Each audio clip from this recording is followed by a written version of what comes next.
Welcome to the Rainey Leadership Podcast, where we do a deep dive into company culture. Rainey is a car dealership located throughout South Georgia, and we are striving to be the best car company by first being the best care company. And one way that we do that is by meeting every week and talking about company culture. Today's episode is a change of pace. We're going to be diving into how a book club has positively impacted our company and why it might impact yours.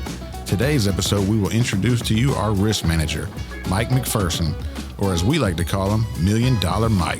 Let's dive in. I wrote this down because I think that reading is so important.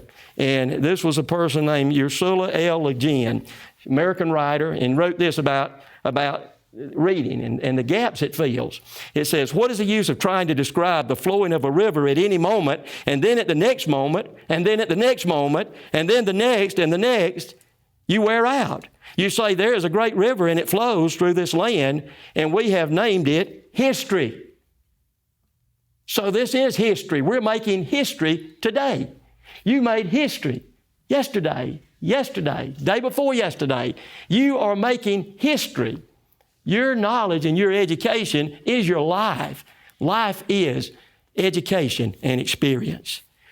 The best moment in reading are when you come across something. I love this. A thought, a feeling, a way of looking at things which you had thought special and particular to you. And now here it is, set down by someone else, a person you have never met, someone who is long dead possibly. And it is as if a hand has come out and taken yours. When we read these books, man, I'm telling you, Mark Miller, Ken Blanchard, Dale Carnegie, Charles Riddle, I mean, we could go through all these, Jim Collins. These people come out, their hand comes out and says, give me your hand. Come walk with me. Come talk with me. Come listen and hear. And if you don't understand, ask questions. It's important. These books are people we've never personally met probably, but yet out of the reading and study of those books, we do know something personable about those people. That makes a difference, right? To feel like we're part of a culture that's being built not by dead people speaking, but by dead people who are much alive through those words, those books, those ideas, those thoughts, and reaching out that hand. And that's the way our company is. For somebody else to join a book club, somebody has to reach out and take their hand and say, come over here and just come to one meeting. Just come and listen one time. Just come and learn what's going on. If you don't know what the culture is, how in the world can you live the culture? How can you talk about the culture, Rainey? How can you even understand the commission that we have, the mission to become the greatest car company by being the greatest what? I like Ben. He changed the word every now and then. He said the best care company.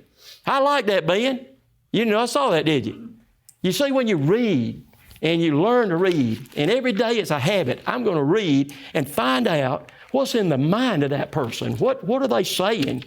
And the littlest, smallest changes, you notice those things. You notice them. And you can see how the secret and the serve model, it says reinvent continuously. How do we do that? How do we not stay the way we are today and become the people we could be tomorrow? Far more effective, far more skilled at what we do. A leader among leaders, even across, look at these people. We got Texas. We have California. We've got Arizona. We've got Washington. We got peoples representing to us going to all these places. And we're all there to get a message. We need there to get a message. Maybe we got the message, we just need the meaning of the message. Maybe we need that added spark. Somebody has read a book, somebody has wrote it down, and somebody has lived it out, and somebody else is using these books and these principles to establish their values, their virtues, and their victories are the result of those things. So I'm telling you, the book club is very vital to our life as a company. And I don't think any of us can really express the gratitude that we know that this man deserves for starting it. He was the initial spark. Now, his daddy was a great man, but I don't think he ever did book clubs, did he, Bob? He never had a thought about that. That'd be part of the car business, a book club. I mean, look at all the people. It's just like John just said, John Turin. He said, because of y'all and y'all's book club, we started our book club, but it's a little bit different. What did he say theirs didn't have? The same spirit, the same energy. Didn't have quite the same energy, same passion. See, it's a matter of the heart. We get that knowledge up here, but it becomes a matter of the heart. And the heart's a dynamic thing. And so, I done showed you these reading. We got to read. People you just assume they know how to read and write. When I was in the insurance business way back in the 80s, I learned something. I'd go to people and sell insurance to them. They couldn't write their name. They had to make eggs. Remember folks like that? They had to write eggs. I couldn't imagine anybody not being able to write their name. But you know why they couldn't write their name? They probably didn't know the alphabet. And if you don't know the alphabet, you can't learn, you can't have a word. And if you don't have a word, you can't establish a vocabulary. If you don't have vocabulary, you can't speak, and you can't speak well. And most of them didn't. And, all they knew how to do was just, I guess, somebody showed them how to make eggs. And that was the person, the X person, sort of like the unknown person, the mass person, the person that couldn't see beyond just what they saw with their eyes. That was it. Can you imagine being able to see but not being able to read? What's the first thing that faith-based organizations do when they wanted to help people years ago? They would send people to teach them how to do what? Read. Teach them how to read. And you know what? We are blessed. We had the privilege of getting education. It has given us the ability to read and to write. I wish, Thomas, I could have a mathematical mind like you and could logically deduce through rationalization that this physics over here it's right. Thomas just knows it's right. He don't have to wonder. He's got a gift for that. But we all can get better at what we do. And we can all do more than what we do. And if we're going to improve this company, we've got to continue to build on this culture. Everywhere we go, and they hear the word culture every now and then. And it's becoming more and more frequent. You know why? Because there's people from this company going there. And before they leave, culture's going to be talked about. It's going to be talked about. And what feels good is that we share a common interest. If I know where Bob or Thomas or Bennett or Clark or Tommy or Ben or whoever, anybody, everybody, if I know what you're reading and studying, and I read and study that same material, then guess what? We have a familiar ground. We have a common ground. If I wanted to talk to Tommy and I just thought, I had nothing to talk about, yeah, we do. I can always bring up a book, right? We can bring up the book. And Bob, hold your finger up when I'm out. No, I don't want to go too long. But I'm just saying that culture is all about people that are informed. And so we're informed, when you got this level of culture building, you begin to feel the passion. And I'm going to tell you, passion is not something that you can manufacture. You can't go down to the store and buy it. Passion is something that's caught. Passion is the part that's caught, not taught. We can't teach somebody to have passion. We can't teach somebody to go out there and, do exercises and go on diets. And, we can go on. We can't teach, we can teach somebody to do that, but we can't give them the passion to do it with all their heart, their mind, their soul, and their spirit. That's what this business means to me. It means that we're not just, we use the car, but we're in the people business. I won't never make that mistake again, Bob. Because I know we are in the money business, but that's not the most important thing. People. And that's why Bailey talked about you matter. Everybody in this room, you matter. And you matter more and more as you grow and study and learn about the culture that we're trying to build. It's all in those books. The model that we follow, our business model, it's all in those books. The things that we do in these business meetings, we got spreadsheets, we got numbers, those are reports. That's great. And we need to read and study and understand, and we need to find out where we got deficiencies and weaknesses, and we need to find solutions and add some strength to those areas. And that's what we learn in these meetings like that. But when we come together and we read and we talk and we discuss a book, we're getting something that most people will never get when they get our age. Would you agree that most people think an education is probably the 1st through the 12th grade and maybe a college education, and that's it?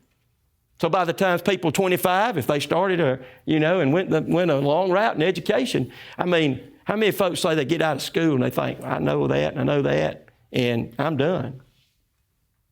Worst mistake you can make, according to the billionaires. I want you to look at your sheet right there. It's got the billionaires on it. And I want to show you something. This is why I believe that our book club makes a lot of difference.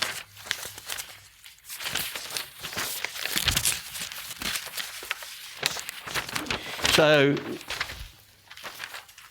when I was a boy, if somebody was a millionaire, I mean, you seldom ever, if ever, heard the word billionaire.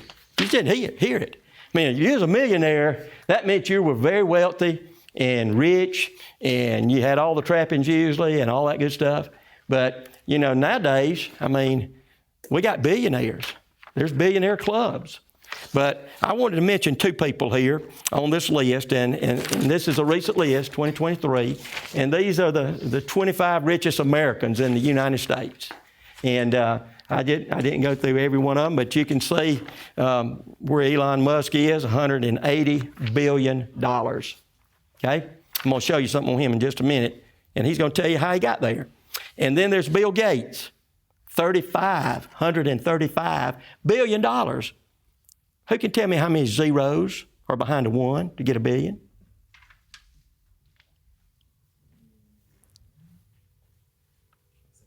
Nine. Okay. You sure? I think, yeah. Thomas, is that right? That sounds about right to me. All right, 9 zeros. All right. Has anybody got 9 zeros on the back of your, in your bank account? You got 9 zeros? 9 zeros on the front. Yeah. So I want to show you something here, and let me go to this screen. I'm cutting this thing back now.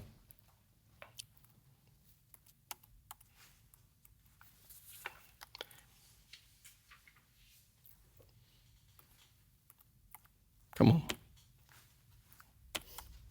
For some reason, the screen not wanting to move. There it is. So,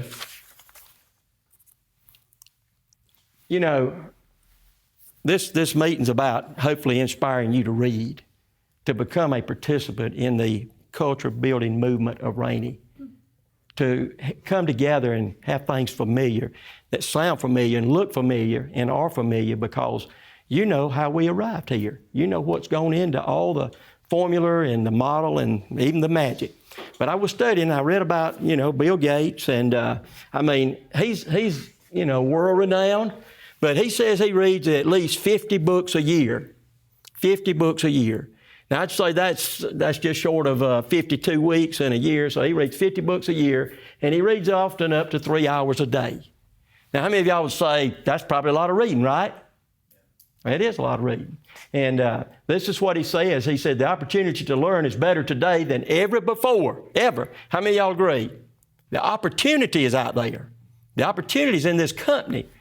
To learn is better today than ever before. Advice to his younger self is simply, read a lot and discover a skill you enjoy.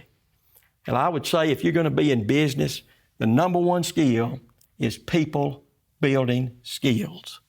Results and relationships, according to the SERVE model.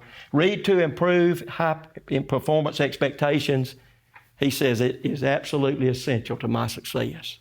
So there's a billionaire telling you how important reading is to him.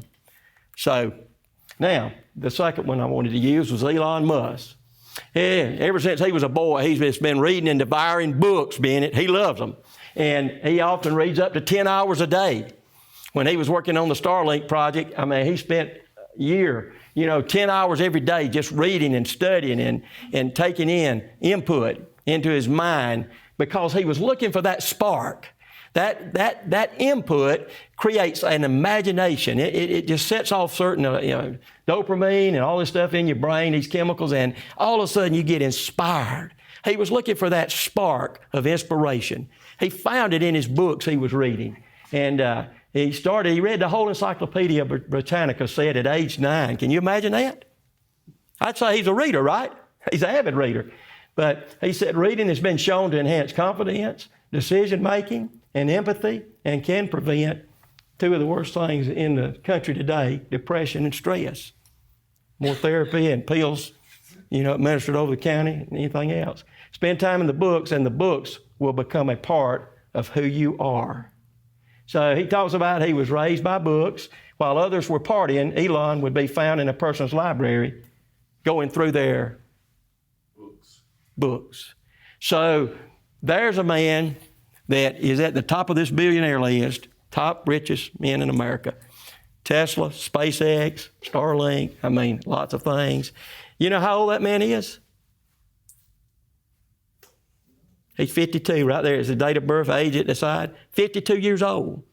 Does he have time to make several more billion? Y'all think he will? You know why he won't quit? Because he never stops reading. He's always finding that spark, that inspiration that's motivating and keeping him moving. And so keeping him creative and keeping him productive. So, you think about that and you have to think, well, that's a powerful thing right there. And I think that, Bob had it right a long time ago. He was seeing the future. He was seeing the future. And early on in the first couple of months I was here, Tommy, Bob came up with something. He said, I want to be like Chick-fil-A, like the Chick-fil-A of service.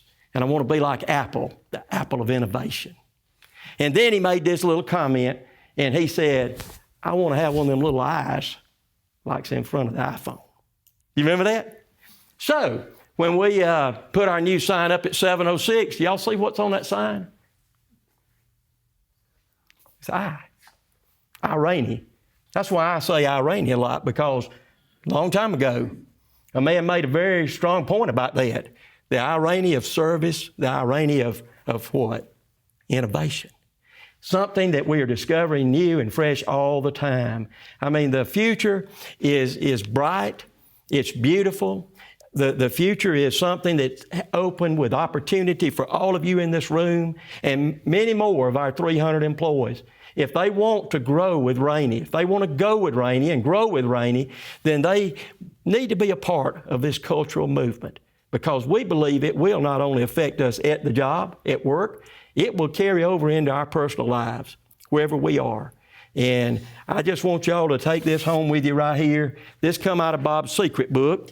One day he left it laying around, and I had to open it up and get a picture. He never told me I had to stop taking pictures, so now y'all know. I have permission from the top. He tells me to stop, I will. He did get on to me one time, though. He didn't get on to me. He called me up. I wrote this what I thought was a beautiful article about somebody that worked for our company. And, I was talking about how humans are so much brighter and smarter and intelligent than monkeys. You remember that, Bob? Bob said, Mike, I didn't disagree with what you said. Probably shouldn't have chose that picture. And I agreed with him 100%. Probably shouldn't have. So, things are beautiful because we make them beautiful.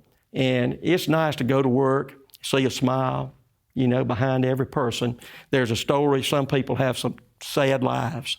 Those people that go home and things aren't good at home. And things are terrible sometimes. I talk to people and I hear people tell stories. They'd probably rather not go home. And I'm not talking about one or two. There's a lot. They're depressed, they're stressed out, and it sometimes doesn't have nothing to do with work. But you know what? To get people that are in those situations into a workplace where they feel like they're accepted, they loved, and they belong, and they're cared for, makes all the difference, don't it? It makes all the difference. I can tell you there's probably not a soul in this room that would reject if Bob Rainey walked by you, him laying his hand on your shoulder and speaking to you, you wouldn't try to avoid him, would you? Absolutely not. You know why? Because you know he's an encourager. And you know he's a person that has stories, and he can give you courage for whatever you're going through to keep going and not stop short. And it's like our company has become a place where we are planting seeds, and the seeds are being watered. Those plants right over there Tommy brought, they're being watered, they're being fertilized. And you know what? Those that's not in the closet, what's happening? They're growing. Are they brown? Are they green? So, you know, green is a very positive symbol. So I want to close with this today. Time good? I want to close with this idea. You know, one of the things that I think about when I think about care, and I got that's a little acronym that I had a long time ago in a church, create a right environment, TWI, to worship in for the church, but to work in. Create a right environment. And that's what culture does. It creates a right environment. Rather than getting mad when Audrey tells us something, or Vicki tells us something, or Lisa, or Tommy, or, you know, getting upset and just blowing off the handle. We're learning how to discipline ourselves because we understand disciplined thought, disciplined people use disciplined thought, and it results in disciplined actions. We are the bigger, stronger, more productive people. You know why? We're like the green plant, full of hope. Hope is green. Green hope is simply life. There's life in having only positive expectations. If I get this culture and it becomes a part of me, then the way I treat my fellow person in this room is going to be absolutely different. Fellow customers, fellow employees, fellow family members, it's going to change everything because we're looking to build something up and strengthen it, relationships and many other things. We do that by what? Having the right mindset and the right spirit and doing the right things. So I want to say today, read through this stuff. It's really good. There's a world more that's happened. You could probably write an Encyclopedia Britannica. I keep edging along a little page by little page. That little book's being written, that little manual, that little, you know, it's a history. It's what we look back and we see where we were. And it's evident all of us could write something about where we've come to since we started, right? Vicki, I know you could. Audrey, Jamie, y'all been here a long time. So I want to thank y'all for you know, having a taste for the culture of the company and realizing that you can feed that spirit in your heart by becoming a part of this book club, being a part of this study of these books. Learn what care is about. Learn what kindness is about. Learn what serving is all about. Learn what flying high is all about. Seeing the distant future. Learn what that's about. And it's like seagull. I wore my shirt. This is my closing statement. It's like the seagull. He said, you know, I don't want to be like all those other seagulls that's standing on the beach, on the shore, you know, waiting for a piece of soggy bread when I can fly out yonder in the distance and see new things, learn new things, and come back with something else to give to these back home. Every time we fly out, we can come back and we should have something more to give. So thank y'all for coming today. Thank you for listening. I hope that we said something that maybe sparked some interest, some enthusiasm in your heart, your life, some passion. And I hope every one of y'all will continue to be a promoter of and amplify the Rainey culture. I love you and I appreciate you. And I thank you so much for all that y'all do and for all that y'all are becoming as a result of what Bob has started and what we continue to promote. We hope as you listen to this podcast, it'll motivate and challenge your team. Thanks for listening. We'll see you next time on the Rainey Leadership Podcast.